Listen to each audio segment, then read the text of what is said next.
भगवान अपने तत्व रूप शब्द में जब रहता है तो वह निराकार रहता है।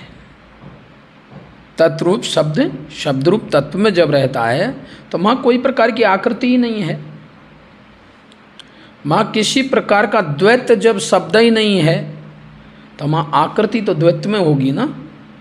इसलिए वे अद्वैत है, तत्रूप शब्द है, शब्द रूप तत्व है, एक वचन है, तो वे सदा सर्वदा अपने परम धाम में रहता है। यदि उसकी जानकारी कभी भगवान की करनी है, भाई भगवान की जरूरत पड़े तो भगवान की जानकारी की तो जरूरत है ना। वह तत्रूप शब्द है, वह दूसरा कोई जानता ही नहीं है। तो जो भक्त जन चिल्ला रहे हैं रात दिन, भगवान मेरी नैया उस पार लगा देना, अब तक तो निभाए हो आगे भी निभा देना, आपका चरण धूल जो मिल जाए तकदीर सुधर जाए, नाना प्रकार की बातें, तो आप अपना अमृत वचन सुना जाओ, तो अब तो क्या करें।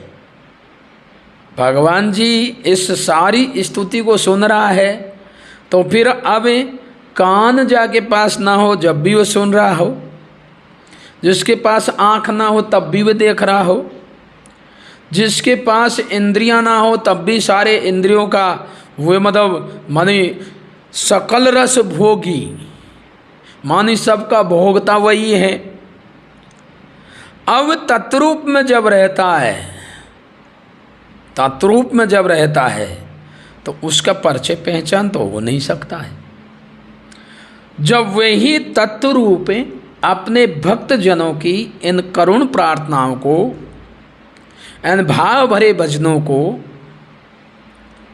जब सुनता है और इधर दुष्ट दुर्जनों का बहुत बड़ा अत्याचार हो जाता है, तो वो स्वयं निराकारी साकार रूप में स्वयं की निज इच्छा निर्मित तनु माया गौ गोपार, माने माया और इंद्रियों से जो परे भगवान है, वह अपनी निजी इच्छा पर एक शरीर धारण करता है।